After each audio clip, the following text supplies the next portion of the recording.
No cost இஎம்ஐனா உண்மையாவே வட்டி இல்லையா?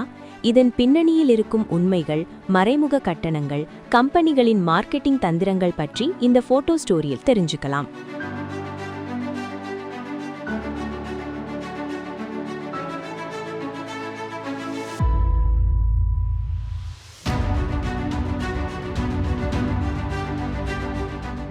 ஆன்லைன் ஷாப்பிங் தளங்களில் நாம் பொருட்களை பார்க்கும்போது செலவில்லா இஎம்ஐ என்ற வாசகம் நம்மை மிகவும் ஈர்க்கிறது. பெரிய பிராண்டுகள் தங்கள் விற்பனையை அதிகரிக்க இந்த முறையை பயன்படுத்துகின்றன. பணத்தை ஒரே நேரத்தில் செலுத்த தேவையில்லை என்பதை உணராமல் நமக்கு தேவையில்லாத பொருட்களை வாங்க அவை நம்மை ஊக்குவிக்கின்றன. இது ஒரு வகையான உளவியல் பொறி. உங்கள் கையில் பணம் இல்லாவிட்டாலும் உங்களுக்கு அந்த பொருளை கொடுத்து உங்களை கடன் வலையில் சிக்க வைப்பதற்கான முதல் படி இதுதான்.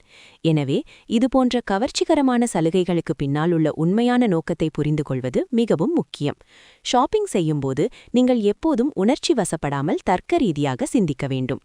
நாம் வட்டியில்லா இஎம்ஐ விருப்பத்தை தேர்ந்தெடுக்கும்போது மாதாந்திர தவணை தொகையை மட்டுமே பார்க்கிறோம். ஆனால் உங்கள் கணக்கு அறிக்கையை நாம் கவனமாக பார்த்தால் செயலாக்க கட்டணம் மற்றும் வட்டியின் மீதான ஜிஎஸ்டி போன்ற விஷயங்களை காண்போம்.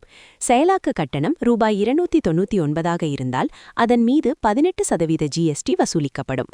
இது தவிர நீங்கள் இஎம்ஐயை முன்கூட்டியே முடிக்க விரும்பினால் முன்கூட்டியே முடிப்பதற்கான கட்டணங்களும் அதிகமாக வசூலிக்கப்படும். அதாவது வட்டியில்லா என்று சொல்வதன் மூலம் அவர்கள் மறைமுகமாக உங்களிடமிருந்து ஆயிரக்கணக்கான ரூபாயை வசூலிப்பார்கள். அதனால்தான் எந்தவொரு ஒப்பந்தத்திலும் கையெழுத்திடுவதற்கு அல்லது ஆன்லைனில் கிளிக் செய்வதற்கு முன்பு அந்த விதிமுறைகளை முழுமையாக படிப்பது நல்லது. பலர் தங்கள் சம்பளம் ரூபாய் 50,000 இருந்தாலும் மாதாந்திர தவணை வசதி இஎம்ஐ இருக்கிறது என்பதற்காகவே ரூபாய் 1,00,000 மதிப்புள்ள ஐபோனை வாங்குகிறார்கள். பகட்டிற்காகவோ அல்லது அந்தஸ்தின் சின்னத்திற்காகவோ செய்யப்படும் இதுபோன்ற செலவுகள் எதிர்காலத்தில் தாங்க முடியாத சுமையை ஏற்படுத்துகின்றன. மாதாந்திர தவணைகள் நமது வருமானத்தில் 30-40% தாண்டினால் அது நிதி நெருக்கடிக்கு வழிவகுக்கும். ஒரு தொலைபேசியை வாங்குவது தவறல்ல, ஆனால் அது உங்கள் வசதிக்கு மீறியதாக இருக்கும்போது மாதாந்திர தவணைகளின் சுமை உங்கள் மன அமைதியை பாதிக்கக்கூடும். ஒரு தொலைபேசியை பயன்படுத்தி நீங்கள் பணம் சம்பாதித்தால் அது ஒரு முதலீடு. ஆனால் நீங்கள் அதை புகைப்படங்கள் எடுக்க மட்டுமே பயன்படுத்தினால் அது ஒரு தேவையற்ற செலவு. நிறுவனங்கள் ஏன் வட்டியில்லா இஎம்ஐ வசதியை வழங்குகின்றன? விற்பனையை மிகப்பெரிய அளவில் அதிகரிப்பதே அவர்களின் நோக்கம். பொதுவாக 1000 அலகுகள் விற்கப்படும் இடத்தில் இஎம்ஐ வசதி அதை 4000 அலகுகளாக அதிகரிக்கிறது. இதில் வங்கிகளும் இந்த மின்வணிக நிறுவனங்களும் தங்கள் லாபத்தை பகிர்ந்து கொள்கின்றன.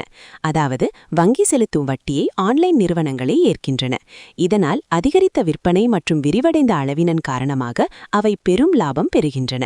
ஆனால் இந்த முழு செயல்முறையிலும் வாடிக்கையாளர் ஒரு எண் மட்டுமே. எல்லோரும் நல்லவர்கள் என்று நாம் நினைக்கிறோம். ஆனால் கடனில் பொருளை வாங்கிய வாடிக்கையாளர் மட்டுமே ஆபத்தில் இருக்கிறார். அதனால்தான் நீங்கள் ஒரு பொருளை வாங்கும்போது அது நிறுவனத்திற்கு லாபமா அல்லது உங்களுக்கு லாபமா என்பதை ஒருமுறை சரிபார்க்கவும். மாத தவணையுடன் இஎம்ஐயுடன் தொடங்கும் இந்த பயணம் படிப்படியாக குளிர்சாதன பெட்டி, ஏசி, சலவை இயந்திரம் போன்றவற்றை வாங்குவதாக முன்னேறி இறுதியில் நாம் செலுத்த வேண்டிய மாத தவணைகள் நமது சம்பளத்தை விட அதிகமாகிவிடுகின்றன. ஏதேனும் ஒரு காரணத்தால் நாம் வேலையை இழந்தால் அந்த மாத தவணைகளை எப்படி செலுத்துவோம்? நமது கடன் மதிப்பீடு, கிரெடிட் ஸ்கோர் பாதிக்கப்பட்டால் நாளை காலையில் ஒரு வீடு கட்டுவதற்கான வீட்டு கடன் கூட நமக்கு கிடைக்காது. எனவே உண்மையான தேவை இருந்தால் அன்றி கடன் வாங்காதீர்கள். நம்மிடம் உள்ளவற்றை கொண்டு மனநிறைவுடன் வாழ்வதையும் சேமிப்பதையும் நாம் ஒரு பழக்கமாக கொள்ள வேண்டும். வட்டியில்லா மாத தவணை என்பது ஒரு வசதி மட்டுமே. அது உங்களுக்கு சுமையாகிவிடாதபடி கவனமாக இருங்கள். நிதி சுதந்திரம் என்பது அதிகமான பொருட்களை வைத்திருப்பதல்ல, மாறாக கடன் இல்லாத வாழ்க்கையை வாழ்வதாகும்.